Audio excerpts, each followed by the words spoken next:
Your neighbor trusted you and lived near you, so no harm should reach him from you, whether through speech or action, and that from speech is worse and more hurting. If you give your neighbor or any other person some large amount of money, but you speak evil of him, this evil speech will hurt him, even when you had given him the money. But as for good words, they create good impacts in him and make him love you, even if you do not give him any money. So good words have great impacts and benefit more than even money. So his saying he should honor his neighbor includes honoring him in speech. This is the easiest and the most beneficial, that you say good words to him.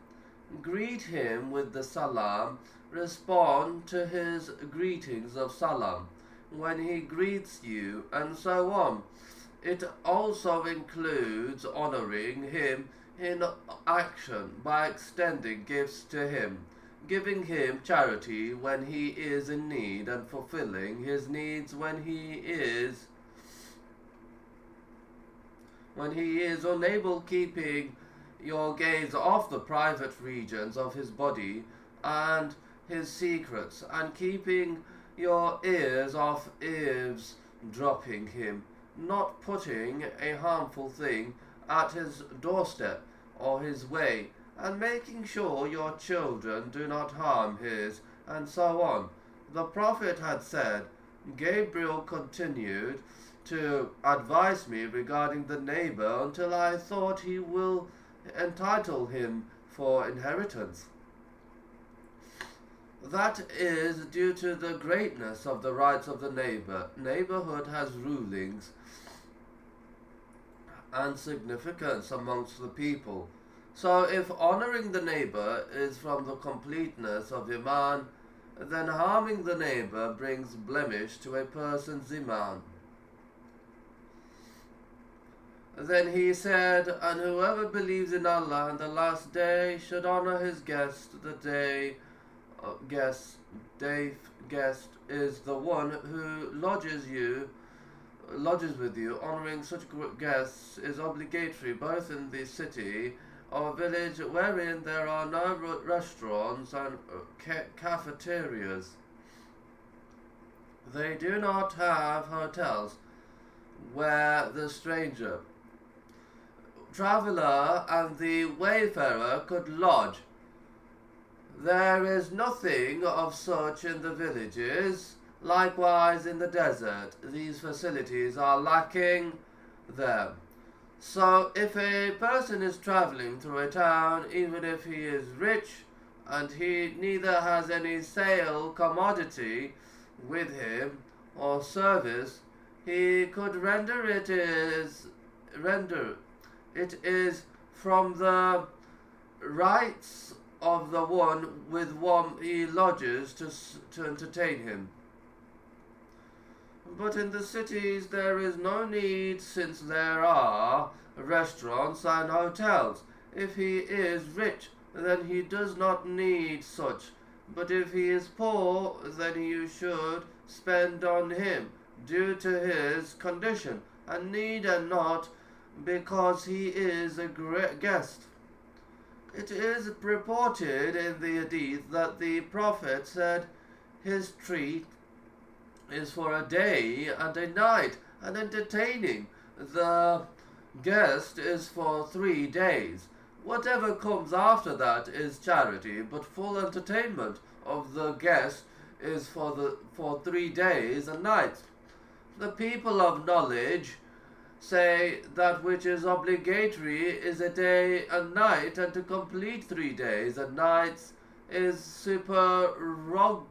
supererogatory. Honoring the neighbor and the guest was from the traits widely known amongst the Arabs before Islam. They used to pride amongst themselves with that. They have many poetic verses regarding that. Then Islam came and affirmed and encouraged it due to the tremendous good contained in it.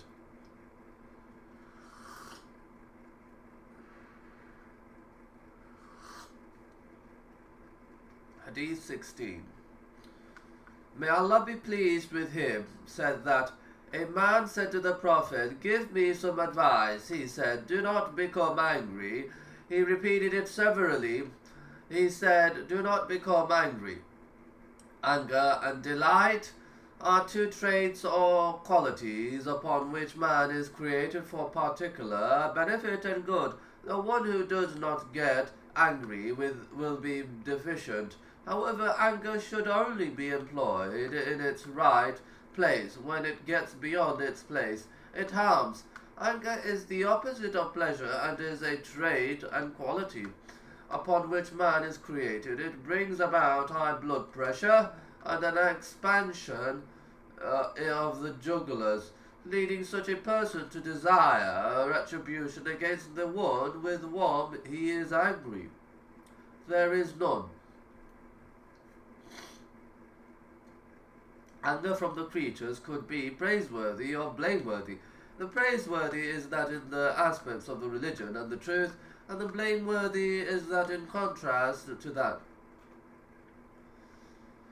Amongst us accept that he gets angry, but the intelligent believer comports himself well during anger and does not vent it. As for the unwise and ignorant, anger could lead him to many blameworthy things like killing, wounding, and obscene speech, or breaking the ties of kinship. Anger could lead a person to dangers, except if he employs it in a good manner, in its right place, then he becomes free of its evil.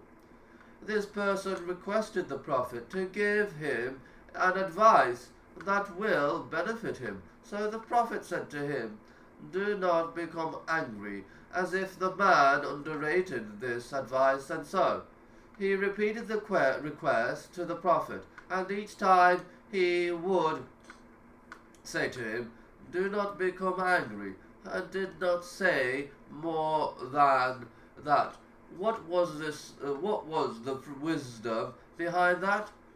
One of the scholars said, "May it be this man is known for anger," and the Prophet would answer each person according to his need. Therefore the messenger gave him that advice because of his knowledge of his condition.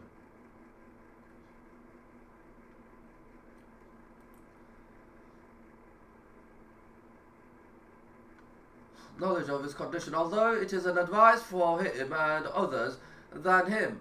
Every person is encouraged not to be angry because of the harms that result from anger. There is no one amongst us who does not get angry, but the intelligent believer takes no forbearance. Because Allah the Mighty and Sublime, regarding the attributes of the believers, said, "And when they are angry, they forgive." He did not say they do not get angry. Rather, he said, "And when they are angry, they forgive." So one should forgive and forbear. This is what is encouraged.